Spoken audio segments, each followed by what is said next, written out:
District Council. For the benefit of everyone online, we will be recording the session, and that's just so that others will be able to view it after the fact. So hopefully you're comfortable with that. Just admitting a few more people. Oops, flooding in. All right, so welcome and thank you very much for giving us your time this morning to cover off two topics that we've got to discuss with you this morning. Before we dive into things, I'll just start up with a very short karakia. Aio ki te rangi, aio ki te whenua, aio ki ngā tangata katoa. And that is peace to the skies, peace to the land, and peace to all mankind. All right, so today we're going to be covering off the Development Contributions Policy, its progress, its reconsultation, and give you a short update on the District Plan Review process. And hopefully this will go. Here we go. So there we go. Update on the proposed Development Contributions Policy, as I said. But we are keen to hear your questions and thoughts. What I'd ask is that if you can pop any of your questions into the chat for this Teams meeting, then we will try and gather those together and approach them all at the end of this webinar. Okay, so first of all, where can you make a submission on the draft DC policy? How can you make a submission?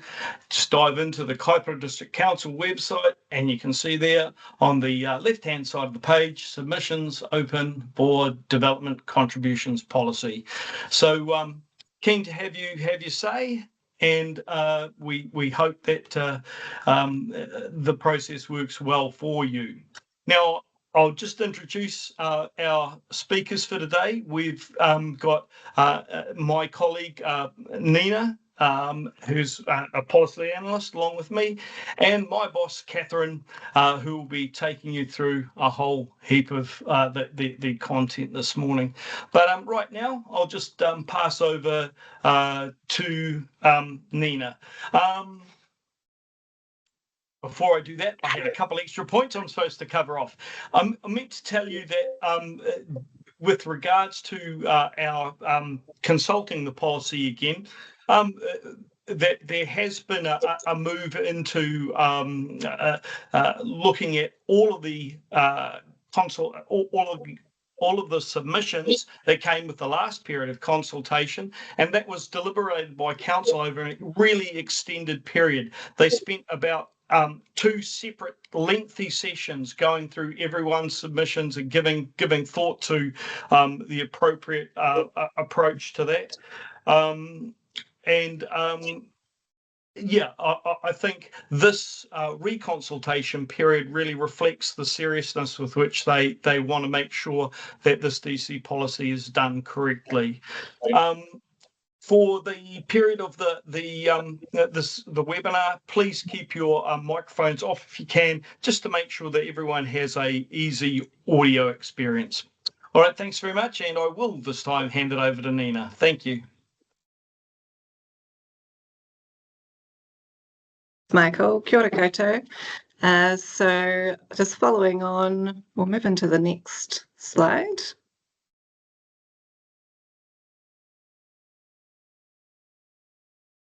Michael, if you could just put it into the next slide. Thank you. All right, so just a quick summary. Many of you will know this because we really appreciate your submissions. So late 2024, this process kicked off in terms of the elected members requesting a review of the current Development Contributions Policy. And then in March, we were directed to develop a replacement of the current policy. At the meeting in May, the elected members approved a draft and a consultation document. So that brought us to public consultations for just under 4 weeks in June. We held hearings on the 3rd of July, and then, as Michael said, we had 2 extensive panel deliberations in July. And these are all of the documents and also the recordings of those deliberations are available on our website if you click on the council meetings part of our webpage. So as a result of those deliberations, a recommendation was put forward to the full council, to the elected members, for a further consultation period because of the substantive changes that have been made. So that brings us to where we are now. The next slide. So we're currently in a period of public consultation, so really appreciate you joining us today and your feedback, and particularly on the changes that have been made since the previous version of the policy was put out for consultation. We'll be moving into hearings on the 4th of September and deliberations on the 9th, and we're aiming towards having this adopted at the council meeting on the 24th of September. So a very tight time frame, so appreciate you bearing with us, but we are wanting to get this policy approved in this triennium. And as you know, we've got local elections coming up in October. So that's the timeline that we're working towards. We'll move to the next slide. Thanks, Michael. Okay, so thanks so much for those of you who submitted. Many of you are on the call today. We did receive 28 submissions. They were quite mixed, and sometimes people were asking for contrary aspects to be changed, but essentially there was some degree of support with changes, some degree of disagreement, also asking for specific changes, and there was also some concern expressed about the consultation process itself. The key themes that we identified as part of this process were also why we have quite extensive consultations. So the adequacy and fairness of the proposed changes. There was quite a few submitters that raised concerns about how they'd be distributed between developers, ratepayers, and sub-regions, but these were sometimes contradicting each other. Was also concerns raised about transparency and communication, so the transparency in the methodology, the cost allocation, and how the charges were set. So there was requests around an easily understood version of the model, clearer linkages between the charges and the projects, and earlier engagement with the development community. The affordability and potential economic impacts was raised by a number of submitters about the high charges potentially deterring development, or that these costs will be passed on to property purchasers by developers, and this could affect housing affordability. Community serving developments, so there was some concern raised about the community serving developments. And there were some other very specific issues which were raised. And these are all, again, on our website. You can see all of these specifics. So in response to all of these, if we can go to the next slide.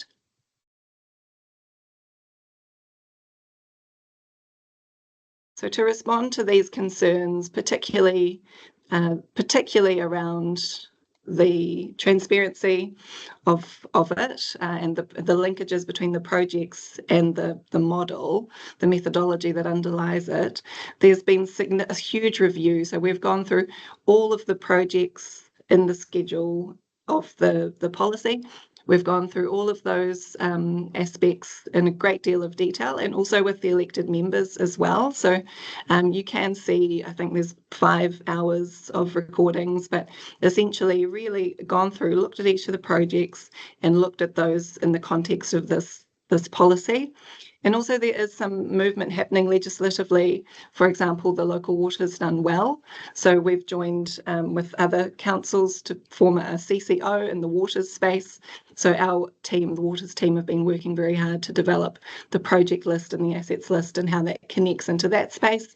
And there were implications which we weren't aware of a few months ago, but now those implications are coming to bear in this space. So again, we've needed to review the project list for accuracy, for transparency, and that's what's taken place.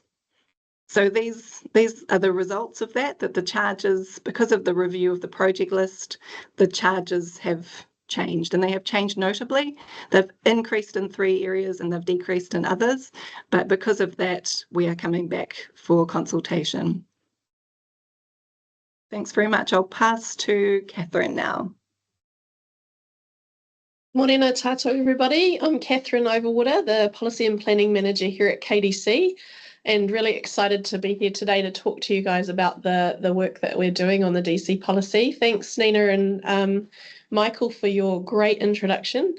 Nina, there's just a couple of things coming through the chat if you wanted to just help put some links on, and the PDP question that Lionel's asked, I'll wait until we get a bit closer to the end on that. So just to continue on, if I could have the next slide there, Michael, that would be great. All right. So as Nina's highlighted, there's been a lot of change, but I think it's really important that we highlight to you today that some of the key changes certainly affect the Roading East project. So there was a $3 million project for unsubsidised seal extensions within the project schedule that has now been removed. And this was because there was a little bit of confusion, and it was not a project that should have been identified in the DC policy. So this has subsequently reduced the DC charge. The elected members at the council meeting last week did express a desire for this to be included in the next annual plan. So we will see that come through. I think just a quick point I wanted to make as well is remember that the DC policy that we're doing at the moment is out of cycle with our normal LTP. So a lot of the changes that you're seeing are a little bit off the cuff, simply to respond to what Nina said before with the local what is done well, but also thinking about the legislative changes coming, and normally you'd wait for the next LTP cycle before doing your DC review. So some of that has bearing on these changes. Now, the next one on the slide is the Mangawhai Library project. This has changed to only collect DCs from the eastern part of the district, and that's because that's where that project is going to have the benefit instead of across the entire district. The next one is the Mangatoroto DC charge. You'll notice it's significantly decreased when compared to the consultation document. And this was because we worked out that some of the projects were in fact funded by other mechanisms. So the better off funding, for example, which doesn't need to be allocated through the DC model. Now, the big one at the bottom there, which is primarily the key reason we need to reconsult with the community, is the Mangawhai wastewater charge. So this has increased since the previous consultation, and this is because it's now taken over a 10-year growth period and not a 5-year growth period, as we'd indicated when we consulted last time. So this is a key change, and if you want some more details on what that does cover, it is included in the project schedule, as Nina alluded to earlier. The main project is a $37 million upgrade to the wastewater treatment plant. So that's why the DC charge has increased for that period. But we've tried really hard using more accurate growth assumptions to make sure that it's not a crazy DC charge. So that has worked to our favour in the model. Just on the model, if anyone does want or desire to have the model, it is available to you. It's a little bit of a complicated document and does require probably a bit of expertise to understand it. So we're more than happy to share that, and certainly happy if you want a one-on-one to work through that. All right, so next slide, please, Michael Webster. Everybody wants to know about the numbers. So we've got a slide here which is available in the consultation document. So we've just given a comparison here between what we're currently charging in our current DC policy and the revised DC charges since deliberations. So you'll see there have been some reductions in some place, and an increase certainly in regards to Mangawhai. That wastewater charge, for example, has increased. Michael, if we just go to the next slide, just simply because that one tells a better picture of the comparison between the current and what we're proposing, you'll see there the main difference is that we actually have some decreases now. In the previous consultation document, only Bailey's Beach was set to decrease, and now we've actually got reductions in Mangatoroto, Te Koupuru, Glink Scully and Ruai, but obviously set to increase in those other areas, but certainly not as significant increases as what we had previously consulted on. except Mangawhai, obviously. So yeah, so I think that gives a bit of an overview of the financials, and hopefully it makes sense to you how that comes about. And so, like I said before, if you want a copy of the model basically provides all of the information that gives us these DC charges, which you can see in the policy, which is fed from the projects list, which we've talked about. And we don't really have time today to go through the project list by area or projects, but certainly if you're interested, have a look at the policy document, have a look at those schedules, and you'll see how things have changed in there. So hopefully that gives you a bit of a summary there. If anyone's wanting to know the answer to the question about how the DC levies, which are proposed by central government, may impact this, at this point it's too early to take that into account, but we are cognizant that that is something that will impact our DC policy in the future. The government have signalled 2027 is when the DC levies will come into play. And until such time, we want to make sure that we do have a good, robust policy in place before those changes come about. So it certainly coincides with the next review, which will be after the next LTP cycle, which will commence in about 18 months from now. So hopefully that answers anyone's question on that. So just given time, I'm now going to just move into the next part of today's presentation, which is an update on the proposed district plan. Since we met with everybody last time in the close of submissions, heaps has been happening. So Michael, I'll just move into the one slide that we've got there and talk about that. So where are we at? Thank you everybody that was involved in the consultation process on the proposed plan. We met with a lot of you and spoke with a lot of you. There was great engagement, and obviously we were open for submissions from the 28th of April through to the 30th of June. We got a total of 365 submissions, and we're in the process of summarising those at the moment. So that's taking our team a bit of time. And further submissions are planned for September once the summary is ready.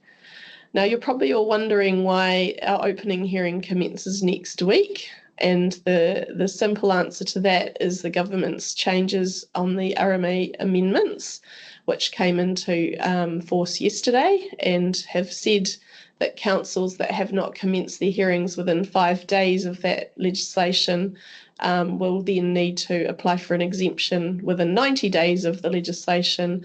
And because of the work that's gone into this project to date and the elected members' desire to keep things moving with momentum, we appointed a panel chair last Thursday, and we're kicking into gear on Monday. And the first hearing doesn't prejudice anybody. It's an opening hearing, a procedural hearing. So it's really about setting the foundation of where we're going to with the review. It will be available online if anyone wants to listen in on that. If there are submitters in the room today, I'd encourage you to get in touch with Megan, our District Plan Administrator, if you do wish to speak to your submission.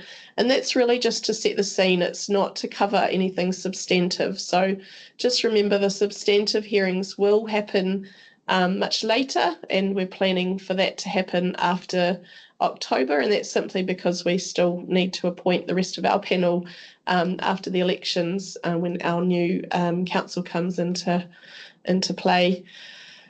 Yeah, so that in a nutshell is what we're up to at the moment, and I'm sure there are many questions on some of that. So I might hand back to you, Nina, if that's okay, to move into the questions. Thanks, Catherine. So we've got a few questions in the chat. So please, if you can put your questions into the chat, we'll cover those first, and then we'll have a chance for people to ask questions if you raise your hand and unmute. So Rebecca, you've put a question around finding the meeting minutes. I have responded with lots of links in the chat, so hopefully that's answered your question, and it is all available on the council meetings link on the website as well. And then Lionel, you have a specific question here. If we have an application to lodge shortly, when will the new DC amounts apply?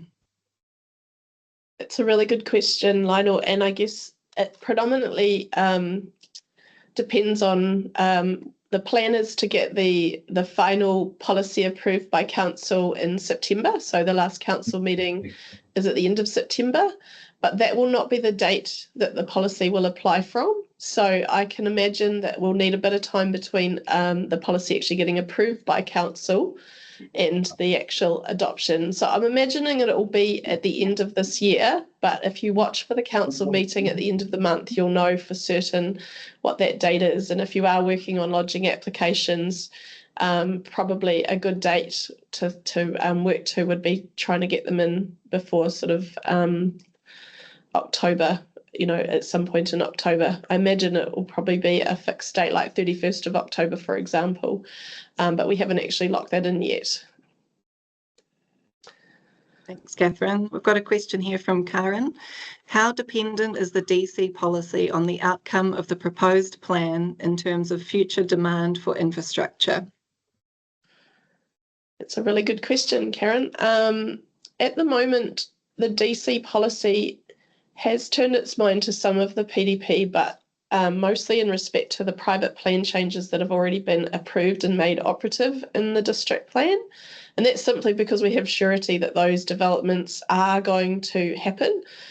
We still obviously are in the very initial stages of the proposed district plan.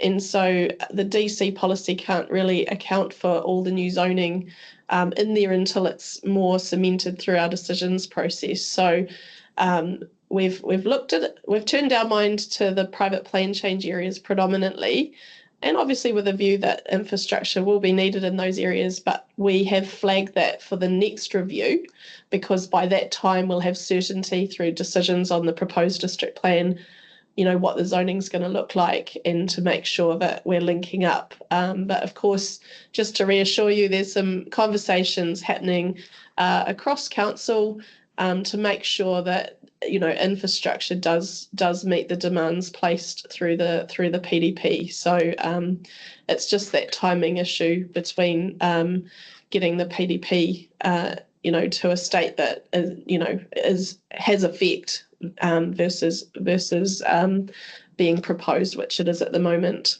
Yeah, so hopefully that answers your question. Thanks, Catherine. Would anyone on the call like to unmute and ask us a question? We've got no more in the chat right now.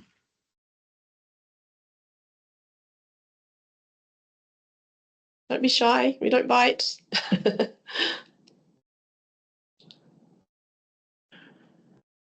think those are really good questions so far, Nina. Hi, Catherine, it's Alistair here. Hello, Alistair. How are you? Good. I've got a question, and maybe I'm being a little bit cheeky. What is the risk to council of having this hearing for the district plan, and the government looking at that and saying, no, you that's not sufficient to meet our threshold in terms of progressing with the hearings on submissions? Yeah, look, Alistair, that's a really, really valid question, and obviously risk is a big part of the decision to move forward. And we felt that as council, it makes more sense to start the hearings, and obviously the new legislation says if councils commenced hearings within 5 days. And when you look at what a hearing is in terms of the Act, while it's a procedural hearing, we're covering off quite a few issues and decisions. So we are making decisions on things like the late submissions, the global submissions. We will have our legal counsel providing an overview of legal issues that need to be covered, as well as a planning overview as well. So it is a proper hearing. It's just a procedural hearing, and obviously we wanted to make sure that we'd started our process, so that we can potentially avoid the exemption process. But even if the government were to criticise us, Alistair, we would say we actually have merit through the exemption process as well. Remember, the proposed district plan is actually heading in the same direction as a lot of the exemption things out there, especially like housing and affordability. We're trying to open new zones to make sure that there is capacity for growth and development to occur. And that's always been our intention. So we feel that our plan, the proposed district plan as notified, actually does align to the government's intentions. And we'd certainly hope that even if we did need to do an exemption, if it came to that, that we would have a pretty good shot at that. But we wanted to make sure that we'd started the process and got into that. And also, in terms of risk, there's nobody prejudiced by us holding the procedural hearing at this point, because even though we've got further submitters to come in, the substantive hearings will make sure that everybody's given a fair process through the substantive hearings. So hopefully that answers your question. There's always a risk with these things, and we have had to work very quickly. So, yeah. No, that's fine. Thanks, Catherine. We'll be interested to see how it goes. Thank you. Thanks for your question, Alistair. I'm just going to leave you and Karen. I think that hopefully Catherine's response to Alistair's has answered that question as well, your second one. We've got one here on the DC policy from Rakesh. Why is the council doing a second DC policy when you only did one last year with the long-term plan? The original consultation period was done concurrently with the proposed plan, and now a second consultation period to get rushed through before the election. Thanks, Rakesh. That's a really good question. Now, remember, this consultation is not a new policy. It's still the same policy that we consulted on previously with some amendments through the deliberations process. So we're basically continuing the journey.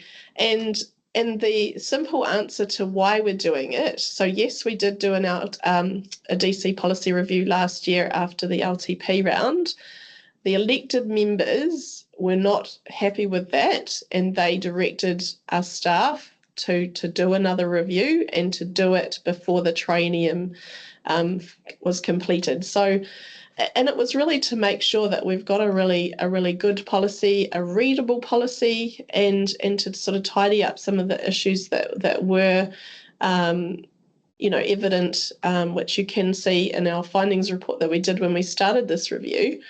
So it is to try and make sure that we've got a more robust DC policy in place.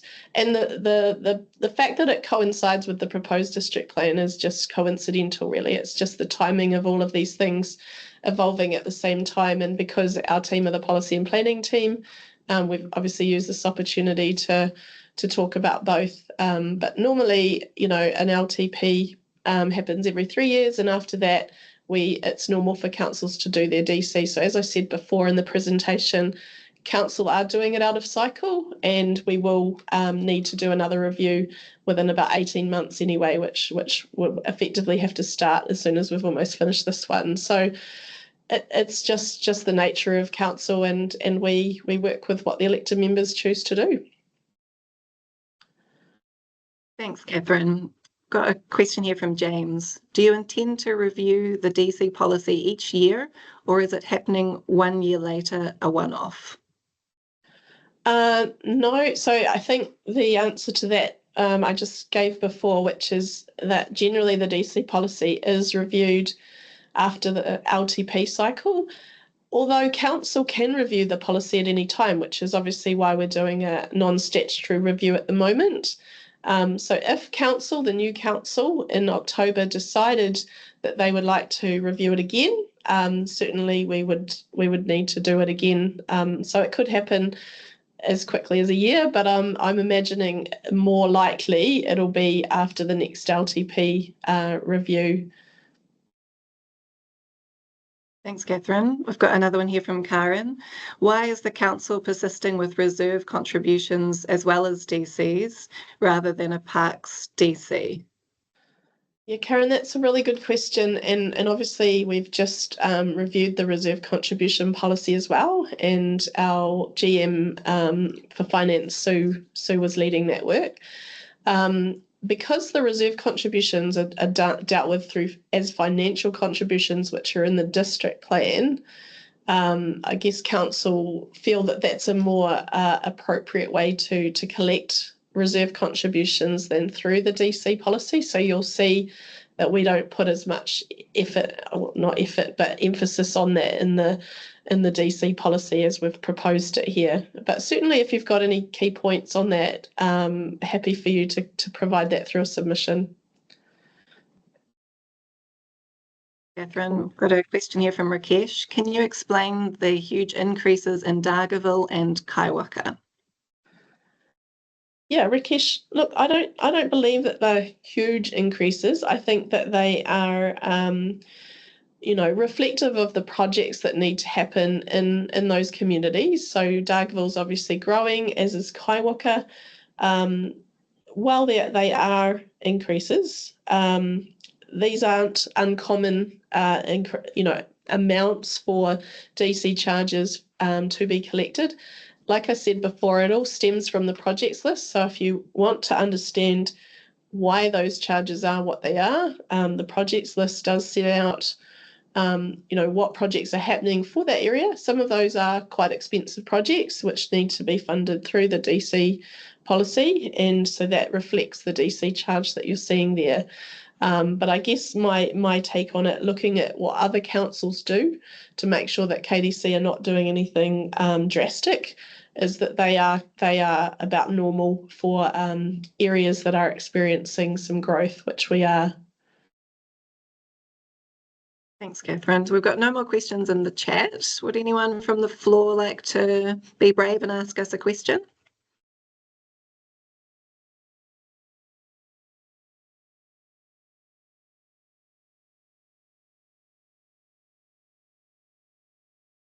Okay, obviously we've covered everything well, Nina. Yeah, so feel free to reach out if you have questions that pop into your mind. Oh, we've got one more here. Lucky last, maybe, but still, if you want to put them in the chat, we've still got a bit more time. Thanks, James.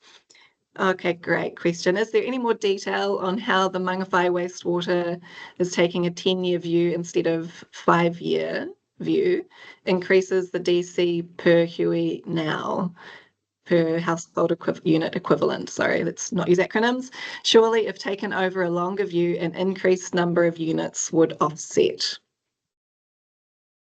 It's a really good question, James. And the detail of that Mangawhai DC, if you want to dive into it, is covered quite comprehensively in our deliberations report. So we did give the panel a couple of options in terms of whether to take the wastewater charge at all versus the 5-year versus the 10-year, which obviously have very different impacts on how the DC charge relates to the household unit equivalent. And the other factor as well, which we've looked at very closely, is how we've factored in growth in Mangawhai. Previously, we hadn't included all of the growth anticipated through the private plan change areas, and that's now been factored in. So while the DC is higher, with the growth, it's taken into account more number of units to bring that DC charge down a wee bit. So that's what's been factored into the calculation. That's probably the simplest way I can explain it, without going into the nuts and bolts of each of the options that we presented to the panel. But at the end of the day, the panel were very clear in their directions that they wanted to see the entire wastewater project collected over the 10-year period, because it's quite normal for DC policies to include 10-year figures.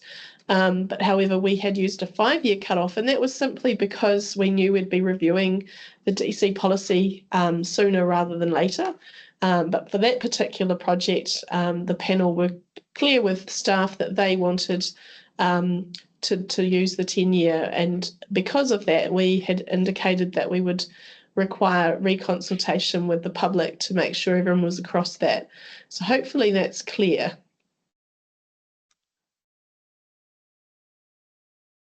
Yep, we can definitely provide a report, the deliberation report. I believe that was publicly available, wasn't it, Nina? Yeah, I was just finding the link as you were talking, so I'll stick it in the chat in a minute. Yep. Are there any other questions from the floor or in the chat? Okay, we've got a couple. Thanks, Rebecca. Oh, thanks. We appreciate that. And Shane, has the Mangawhai 10-year period triggered additional upgrade threshold costs, i.e. that would not have occurred for 5-year growth? And while Catherine chats, I'll put the link in there too. Yeah, good question, Shane. I'm just racking my brain to think. In the calculations that we have, which come from, just full disclosure, obviously they come from our asset managers. So we're not the project experts on, for example, the Mangawhai wastewater upgrade project. But what I do know is that in the model we have included like contingency costs, obviously factored in inflation, interest costs, etc. So those are factored in. To answer your point about whether it's additional upgrade threshold costs, I would probably have to take that one away, Shane, and ask the project team how that's been factored into that project cost, because I don't know off the top of my head, sorry. But really good question. Any other questions, or anyone want to share anything with us? So feel free to reach out to us as well afterwards. We're always here and available. If there's no further questions, I might pass back to Michael. Thank you so much for your time and attending today. And yeah, as Nina's alluded to earlier on, if there is anything else you want to ask us, email's fine. We are happy to receive that contact, and we will try and organise that information for you as soon as we can. But if there are no further questions, I'll just finish up with a short closing karakia. Kia tau, kia tātou katoa, te atawhai, tātou ariki, a ihu, karaiti, me tō aroha o te atua, me tō whiwhinā tahitanga, ki te waiurua tapu, ake, amene. Thank you very much. Have a good day.